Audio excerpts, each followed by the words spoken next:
Believe it or not, this copper penny would destroy this Victorian-era Shimo, and I will show you how it's done. Kaiju, turtles, Dragon Ball, and more.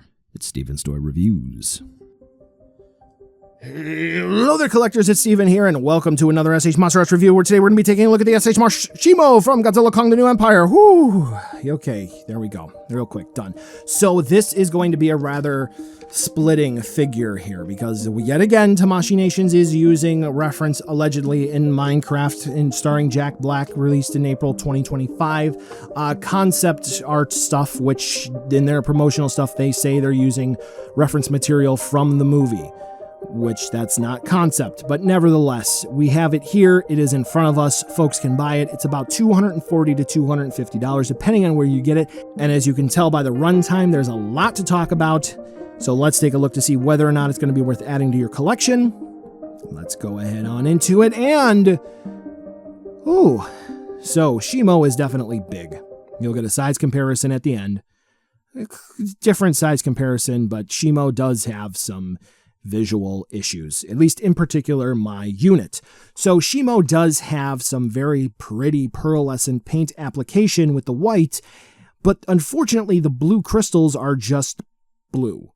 There's no sort of paint application, no dry brushing to really bring out the icy side to her. It's just blue. There's not a whole lot of extra color there. It's just blue.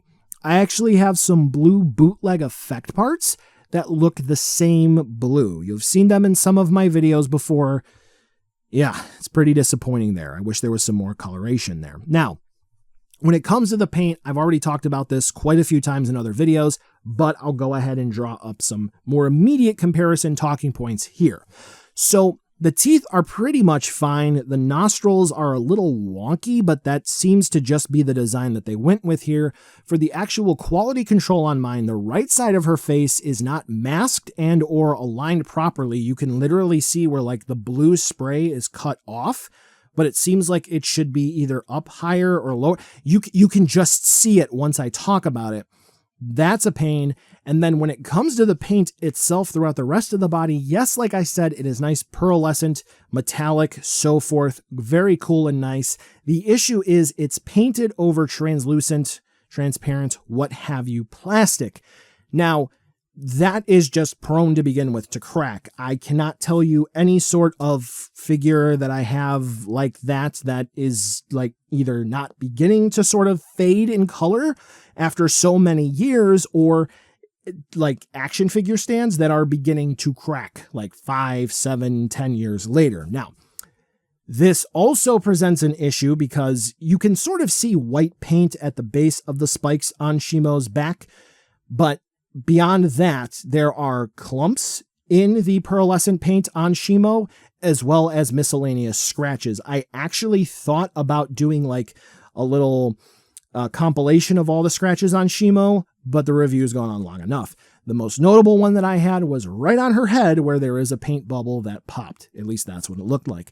I'm going to end this section here where some folks are going to say, Steven, you're making a mountain out of a molehill. Don't worry about it. My counterpoint is, if that is your philosophy, shoot me an email in the description and we'll go ahead and you can buy me a mint and sealed box Shimo and I will send you mine. This way, if it's not that big of an issue, you can have mine and I can get one that presumably has no issues. However, being said, the actual paint application, the attempt to sort of blend in the translucency and the metallic pearlescent, I actually think it's not too shabby.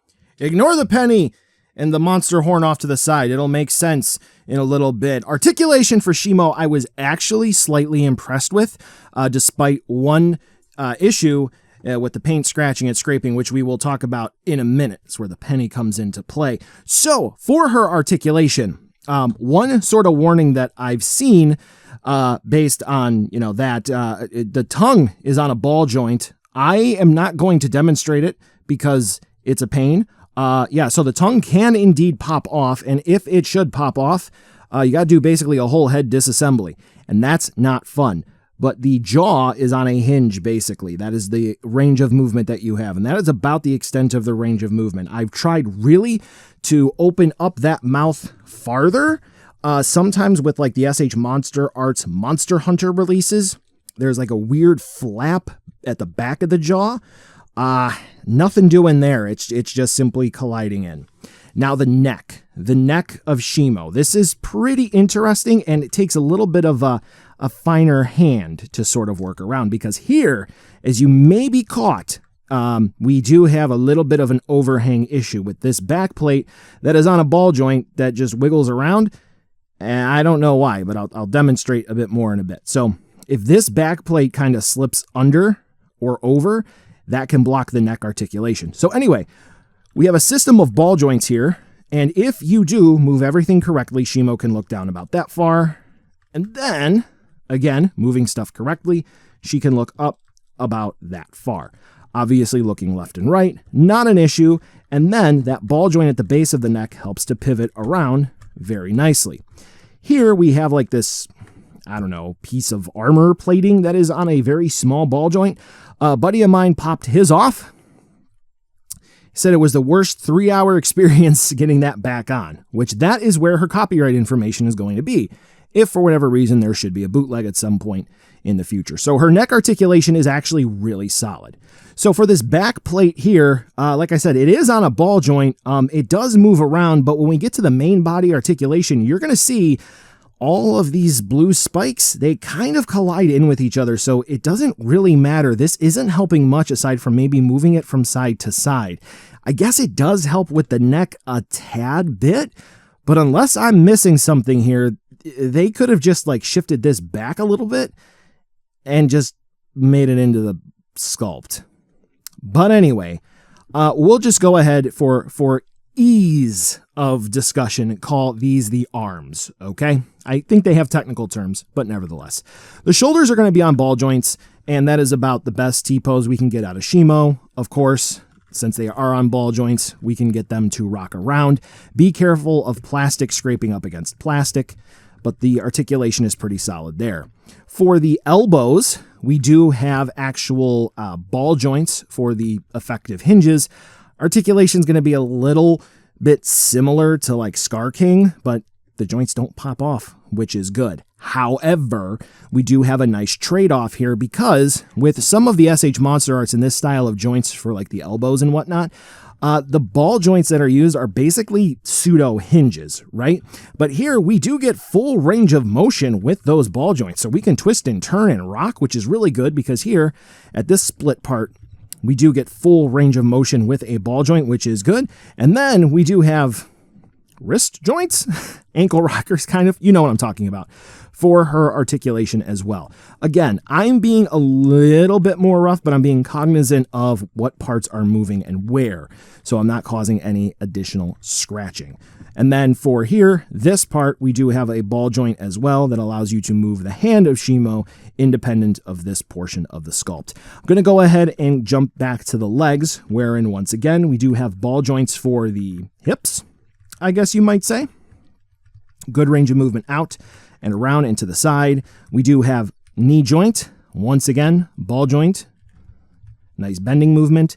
Here, we do have, as you can see, I'll go ahead and zoom in so you can see that I am not crazy. A perfect indication of paint scratching, and all of the fun above. But what's cool here, is this reminiscent of anything? Any particular design? Almost like Anguirus. Anyway, and then ball joints here for the toes. Now, let's go ahead and demonstrate the main body articulation. So Shimo does have ball joints here for the main body, and as I go ahead and move her around, you can see paint scratching that was there to begin with, which is, you know, wonderful, right? Okay. So if you go to bend her up, which is what one may expect she can do, we have just a little bit of movement there. Now, if we take a look back at, let's say, the MonsterArts Misusune, if we think about Zinogre or the like, we had that sort of range of movement despite some rather interesting body styles. Now, I would like to say maybe we could just like push Shimo down a little bit, twist and pivot, and maybe we could get more range of movement. but it doesn't seem to be the case, especially with some of the joints being tight. Now, this is the 4th time I recorded the articulation section. We can get her to like squirm and twist from side to side, but we may have some of the joints that pop off, and if that should happen, you're going to see that it really isn't like Misusune or Zenogre or even Tigrex. So just something to keep in mind. Okay, tail. Basically the standard SH MonsterArts tail. We do have a segment here which is known to pop off around this section, so do keep in mind that may happen. And then mine likes to pop off there as well. I guess we'll take a look at the Thagomizers. Go ahead, paleo nerds, roast me in the comments. I love you too. And those are all on ball joints as well, these little spike clubs here. So for the articulation for Shimo, pretty solid. You got to force her a little bit, which because of the big issue that we're going to talk about here in a minute, that is very disappointing, the paint scratching and scraping. Again, I'm cognizant of that, and I am actually being very careful when I'm moving her, even seemingly forcefully, because I'm walking and chewing gum here, along with whistling a fancy tune. So here's where I have to take my own due diligence and make my own commentary. So this is a concept art figure. Air quotes there. It's not. They reference using movie reference material, including the 3D model, but I digress. So in the reference and concept art material, so on and so forth, Shimo stands. And in the promotional pictures that they had for this figure, she stands. It is very clear, even if they wanted to use trickery. So yeah, we can get Shimo to like look down. Okay, we can do that. We're going to have to, finagle her legs and so forth, and work with her tail and get her in a fancy way, right? Oof. Get her to, oh. Is it stable? Well, mostly. Yeah, I mean, Tamashii support stands are relatively cheap, but Bandai's really been on a kick for like dedicated pedestal stand or dedicated support arms and stuff. And it's kind of disappointing that we do have this, honest to goodness, the nice pearlescent paint application here, but we don't really have a themed support stand. But I guess, realistically speaking, if we would have something like that, despite the fact that this is our own action figure and something of concept, it really would not be fair to the source material if they were to just include a courtesy support stand for those who just maybe would want to display their action figures the way that they would want to. I mean, never mind that this is concept and, we paid the money for it. I guess in good faith, we want to respect the source material and not have anything to do with support stands because she never stood in the movie, despite the fact that, once again, it's concept art that this is referenced off of, and Tamashii Nations advertised her standing. Why include a support stand when, that wouldn't make much sense? I think you know what I'm talking about here. And if you don't, I envy you. All right, so here's where the penny comes into play, okay? And what I will say is if you watched my shorts, my reels, my short form videos where I talked about the paint scratching on Shimo, and you are really good at the connect the dots books, or what the concept of generalization is when it comes to research, you can go ahead and skip this section. This is going to be for the folks who maybe need their hands held a little bit so we can bring everything together and really hone in on the critical thinking skills that unfortunately the average 6th grader learning ability in the United States may not have. Okay, that's just what the recent research has shown. Anyway, so here is what we're going to talk about. Now, I just want to make sure that everyone is on the same playing field and everyone understands what the point of those short form videos was. Okay, I want to make sure you understand the point. Because, quite frankly, it seems like there were some people who maybe it didn't land the way that it should with them because they didn't understand, or maybe they had a reason to claim that they didn't understand it. Now, what I will say is here on STR, I very much so hold broadcasting and communication ethics very, very seriously. So You know, what I'm showing you here in front of me is what I'm experiencing. It's what I have, and there's no reason whatsoever to do anything underhanded or anything sneaky, right? There's no reason to do that, because if I'm trying to snake you, what does that do for me? It's nothing but bad juju, okay? Now, what we're doing here in the field of research is informally called the grandma method or the second grader method. And what that means is I'm going to explain to you, the audience, who maybe needs it, exactly what I'm talking about, so this way you can recreate it step by step if you do exactly what I'm saying, and you'll get the same results as I am, okay? All right, so we're all on the same page here. So what is the point of this penny? Well, first and foremost, let's go ahead and zoom in, because this is actually important.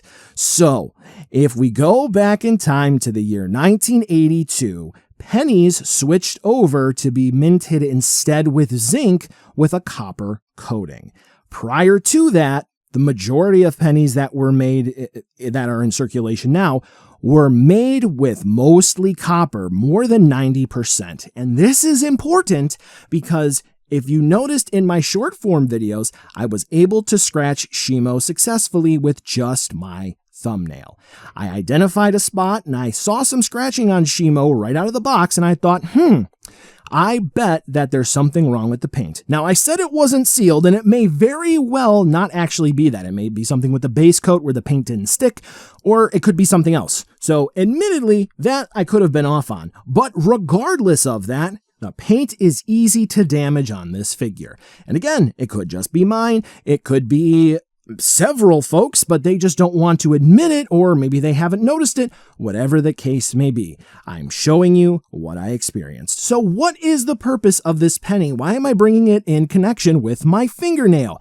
Simple. We have Mohs scale of hardness, and you're probably familiar with this by the old adage, nothing can scratch a diamond except a diamond, because the Mohs scale of hardness goes from 1 to 10, with a diamond being a 10. So if you take anything that's below a 10 and you try to scratch a diamond with it, actually the opposite will more than likely happen. However, if you have anything else that's lower than a 10, it may leave residue on that diamond. Now, if we go and look at Mohs scale of hardness, we will see that a fingernail is 2.5 and a copper penny is going to be 3.5. So a fingernail is going to be softer than a copper penny. Now, if a fingernail can scratch something, a copper penny can as well, based off of observation, Mohs scale of hardness, and science. So here's what we're going to do. Here's going to be 10 examples that I have with figures that I pulled out from my studio, whether it be here in my ADHD pile of mess on my table, whether or not I decided to just grab them and pull them out of the box, and they range from a wide subject matter, from the Spiral Studios Hall of Fame Heat Ray Godzilla Evolved, whether it's the SH MonsterArts Showa Gigan, Jet Jaguar, the Beast Deities Vegeta, the Figma Isaac Clarke, SH MonsterArts Poster Color Godzilla 2019, whatever the case just might be. You can see that there's a nice wide variety where not only I tried to scratch it with the copper penny, but also sometimes with my thumbnail, just for those who say, well, what about your nail? So you have a good idea of what that looks like. And as you can see, in every single case, there isn't a single mark that is left either by the penny or, when I used it, my thumbnail. I just decided to grab a random part of the figure, said, hey, let's go ahead and try it here, and nothing. Now, some of the figures already have some sort of small damage, like Jet Jaguar, from when his thigh is rested up against his hip. And we have indentations left, but amazingly, an attempt to actually damage it by the collector didn't actually result in anything, which I find to be rather interesting, and that's not sarcasm or facetiousness at all whatsoever.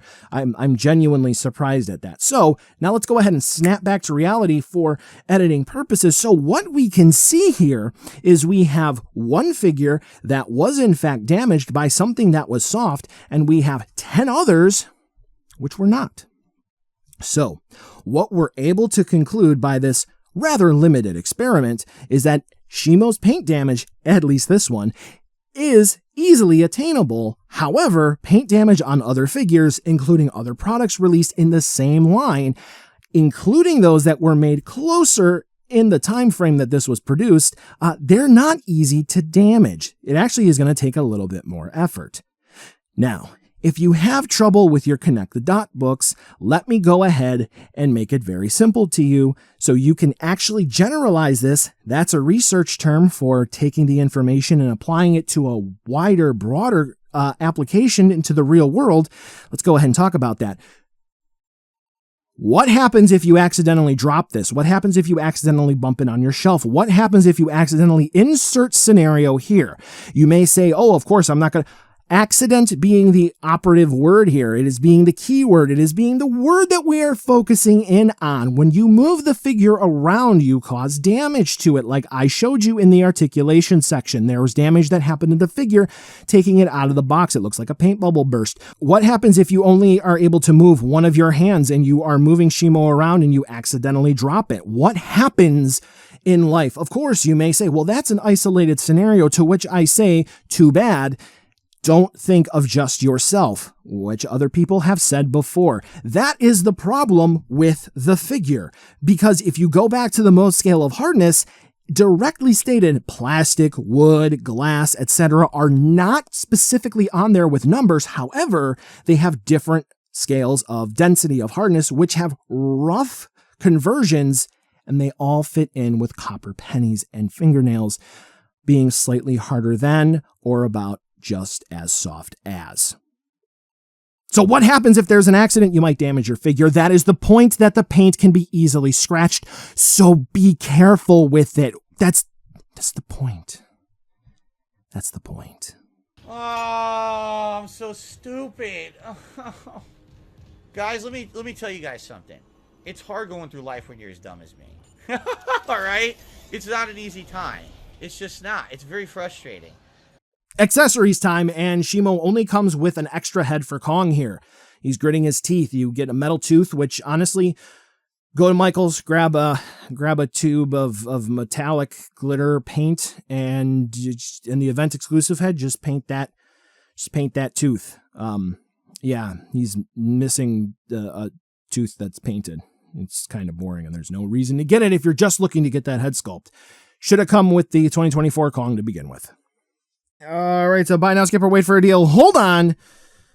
Just one more area to talk about, which, by the way, if you're writing papers or you're making essays or public speaking, not best practice to bring up another point on your conclusion or outro. But this will make sense because this is the outro, and this is something that we all need a good reminder of, okay? So when we are talking about points, discussion, reviews, we have to remember that this is critique. These are points to be brought up, and we have to remember the ads, the ad hominem versus ad rem, the attack on the person versus the attack on the point, the concept. So when a point is addressed, okay, you're supposed to counter it with another point and to talk about the point. You're not supposed to go after the person. So if there's anything that you may disagree with, if there's anything you may find a fault in, the point is to discuss that. So if you may disagree with me saying that this Godzilla here is one of the best in the line, you're not supposed to, well, at least you shouldn't, come after me and call me an idiot. You should argue against my point and explain why I'm incorrect. That's literally the rules of debate. That's how you have a good back and forth exchange. You're not supposed to have an attack. And that's what a review is for. I'm reviewing the product that is here in front of me. I'm not going after Legendary in any way, shape, or form. I'm not going after Jared for designing anything associated with the figure. I am reviewing the product that is in front of me, and solely that. But do keep in mind, you could have gotten this one here in front of me. So if you don't find an issue, go ahead and buy me one, and we'll go ahead and swap out, and you can get what I have. Anyway, to continue aside, When it comes to different topics that are brought up in the community, we have plenty of hyperbole, agendas, rhetoric. Everything is abound. And this comes from influencers stifling conversations. We have diehard fans who want to just make sure that their point is heard loud and clear. And if you don't like what I like, then you need to stop it and you need to shut up. And this constant use of different tools, sometimes it leads to good discussion that, hey, you know what, at the end of the day, everything is thumbs up and good, but most of the time, but when you get to that extent that it's almost a degradation trip, good album by Jerry Control, by the way, it's almost as if it's everything from the Janitor Playbook.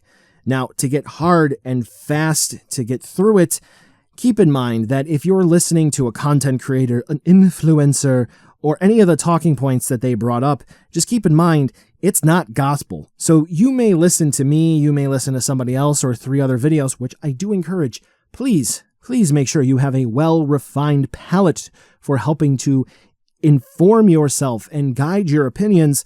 I'm not perfect. Nobody is here on this planet. Nobody is. Now, that is a good way to guide into accuracy versus quality, and sometimes this line blends in based on the rhetoric that some like to spew. Again, whether or not it's in an assumed subject matter expert spewing their opinion or just conversation that happens on a Facebook group. So, yes, we do know of the tired Ouroboros that's been going on here.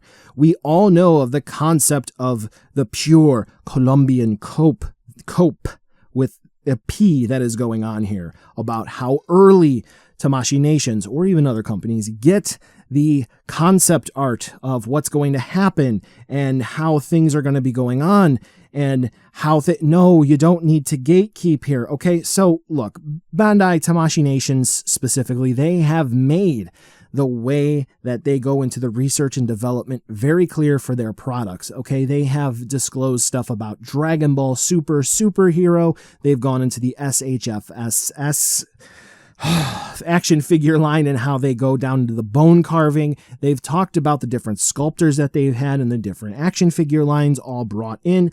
And we know about licensing to a degree. In short, one part that I'll talk about right now, I have a whole video discussing the Spiral Studios licenses that I found thanks to public records and lawsuits. So we collectively, the collectors, are able to get access to that information without much digging. Then we do have a concept here of Schrodinger's Shimo. Kind of sounds out there, but just follow along. This will make sense. So you can like having this concept art reference Shimo here. That's not a problem, okay? Not an issue whatsoever. You can like the design, no problem. However, let's go ahead and just wind the clock back a little bit as we continue talking. Now, on both sides of the fence, there are some aggressive fans either way, whether or not it's wanting it to be accurate or wanting it to stay for the concept side of things. And it does include content creators who push in some uncertain ways, let me be clear here for you, the toxic narrative that the community is toxic, this one is toxic, that one is toxic. Honestly, it really isn't, and it's kind of disgusting that that is something that is continuously brought up. And honestly, for me, I just want good product. That's what I want you to buy. That's what I want to buy, and just call it a day. But let's get a bit more direct instead of just one side of the fence or the other. How direct it needs to be, because realistically speaking, this is going to be a more expensive figure that automatically is going to price some people out. There are people who are not going to buy this figure just because of its price tag. So when you have that, you're already closing up the pool for who's going to be able to jump in to make the purchase. So some who love the SH MonsterArts line, they're already not buying this, because even though Kong's not accurate, and yeah, Godzilla 1972 over here isn't accurate to a T, they still either look good or close enough to the source material, or there's third-party stuff, or you know what, it's pretty on point, so it's just fine. But just on reactions enough, there are plenty of people who don't want to buy a glorified Playmates release. So just on that concept, you have a big split almost down the middle, it seems, or we can go ahead and split the difference, 70-30, whatever the case, who don't want to buy Shimo just on the inaccuracy. So if you are very much so for this being fine and no issues with the concept, I want to ask you a direct question, and seriously, comment this answer of yours down below. If Bandai made an accurate SH MonsterArts Shimo figure, accurate, and you never saw this one never got released from their boardroom or what have you in any way, shape, or form, you were never even under the impression that this would be released, and they made an accurate Shimo, would you be upset? Just think about that for a second. Just think about that for a second, because we have folks who would have bought this, but they're not buying it because it's the concept figure, right? So you have folks who wouldn't have bought it, but they would have if it were accurate. So you have some folks who they're already on board. They're going to buy it because it's the SH MonsterArts Shimo. They're fine with it, and they kind of flip the bird to everybody else. But if you didn't know that this is what you could have gotten, and it was accurate, and it was Shimo, and it already met everything that you desired, but the other folks who aren't going to buy it because it's a concept figure, now everyone's happy. We have 100% of the user base who's on board to pick this up instead of just a little bit. So the idea here is when we get into the conversation, when we get into the nitty gritty in the community and having these back and forth, very, very productive conversations, dropping the egocentrism based off of what we want, all fans can get what they want if we all move towards the betterment of the product that we are looking to buy. And don't get me wrong, and this is something that I think that there are some content creators who really just try to push and to sweep and try to influence people to say, no problems here, don't worry about it whatsoever, just go ahead and buy whatever you want, and who cares about the haters? Listen to me, folks, listen to me. Very much so clear here, okay?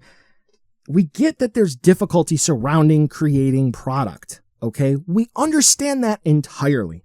When it comes to even Bandai employees, some who have not well hidden blogs, they've gone into the details about how you can have just brief blurbs of characters be up for bidding for licensing. Like, let me give you an example. A red character who is going to be the fiercest of them all, who is going to stand up against the main hero in this saga, a final title clash, the likes of which the earth has never seen. Who is that going to be, folks? Who is that going to be? Did you expect it to be Red Skeleton Warrior? Because I didn't. Kaiju fans probably expected it to be Red King. Did you expect possibly a green-clad hero who was coming through the fields in order to save the kingdom and rescue the princess? Very easy to figure out that that's Link, but sometimes it could be so vague, companies have to jump on licenses real quick, or they may lose them. When it comes to action figures, even as simple as movie monster series, Shinichi Wakasa just recently posted that on March 1st of 2024, that's when they started beginning the conversation about the second version of the Godzilla 1999 movie monster series. That's insane, right? Well, not really. We have NECA and their whole delay with Krampus that took 3 years to finally get released outside of Christmas. Are you kidding me? And then we know that the likes of, let's say, Super 7, they've had delays going back, adjusting product, issues with the factory.